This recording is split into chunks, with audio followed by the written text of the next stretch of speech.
हे भगवान, कितनी भीड़ थी।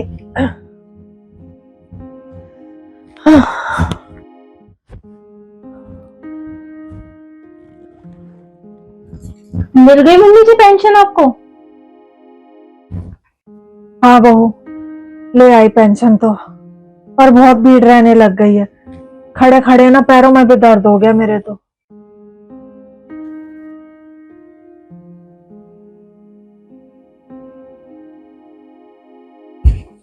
ये ले बहू, ये पैसे तू रख ले।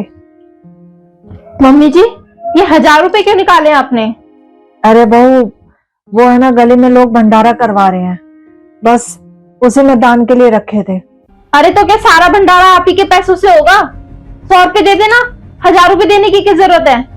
ये 1000 रुपए मुझे दे दो और मैं आपको 100 रुपए लाके दे दूंगी, वो दे देना वहां भंडारे में।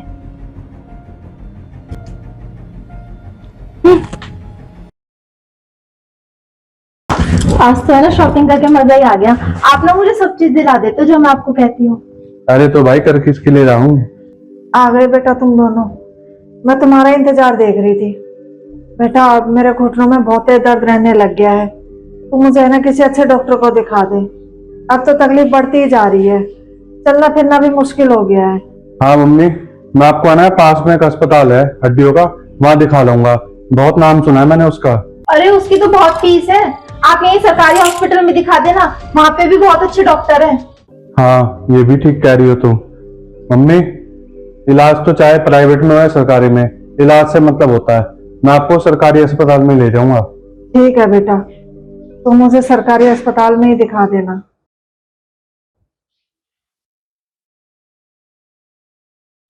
अरे हो गई भाई फंक्शन में जाने की तैयारी या नहीं? देखो मेरा ब्लैक कोट याद से रख लेना, अभी भूल जाओ। हाँ हाँ मैं सब रख लूंगी, अभी तो फंक्शन में टाइम है जाने में। और वो ग्रे कोट तो शायद ड्राई क्लीन करवाना पड़ेगा, उस पर पिछली बार सब्जी नहीं गिर गई थी उसके चक्कर में। ओहो, वो तो मैंने देखा ही नहीं था, मैंने तो ना उसे ऐसे ही तय करके रख दिया था। तभी याद दिलवा रहा हूँ तो मैं। अच्छा हुआ आपने याद दिला दिया, मैं तो भूल ही गई थी। तभी कह रहा था। ठीक है भैया। अरे साहिल, वो तेरे मामा का फोन आया था, कह रहे थे कि है ना जीजी तुम है ना 10-12 दिन पहले आ जाना। अब उन्हें तो रीति रिवाजों का पता नहीं है, कह रहे थे तुम्हें ही करवाने हैं रीति रिवाज सारे। तो बेटा तू है ना मेरी ऐसा करना, वोल्वो की टिकट करवा देना, उसमें मैं आराम से चली जाऊंगी। अरे क्या आप भी प्राइवेट बस में चली जाएंगी? पता भी है प्राइवेट बस की कितनी महंगी टिकटें होती हैं। दुनिया जा रही है सरकारी बसों में, और जहाँ पे मम्मी को जाना है वहाँ सरकारी बस भी जाती है। आपको तो ना मम्मी पैसे बचाने आते ही नहीं है बिल्कुल भी। कह तो तुम खुशी बिल्कुल सही रही हो, तुम मेरा कितना ध्यान रखती हो। वही तो। मम्मी आप सरकारी बस में ही चली जाना, हमारा क्यों इतना खर्चा करवा रही हो। बेटा चली तो मैं जाऊंगी, पर ये भी तो सोच सामान भी कितना हो जाएगा, तो उतरना चढ़ना बड़ी मुश्किल हो जाएगी मुझे तो।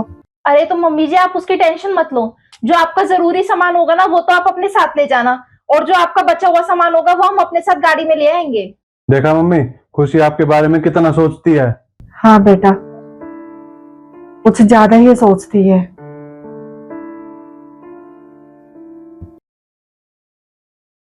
हाँ हाँ वकील साहब, ठीक है।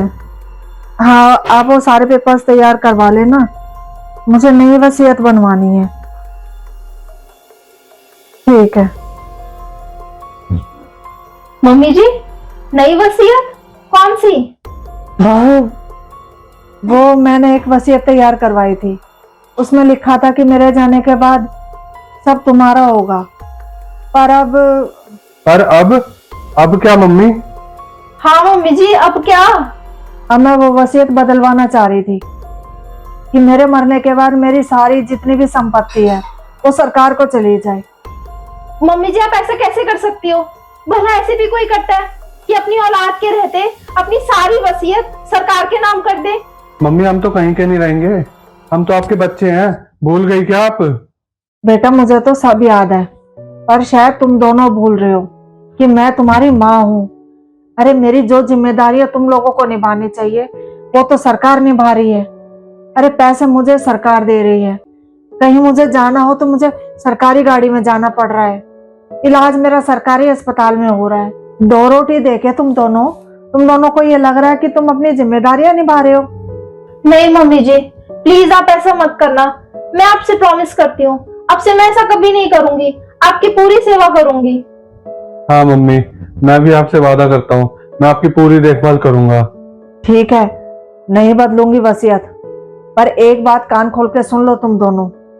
अगर मुझे जरा सा भी लगा ना कि तुम दोनों से मेरी देखभाल ढंग से नहीं हो रही है, तो मुझे जरा सी भी देर नहीं लगेगी अपनी वसीयत बदलने में। समझ गए?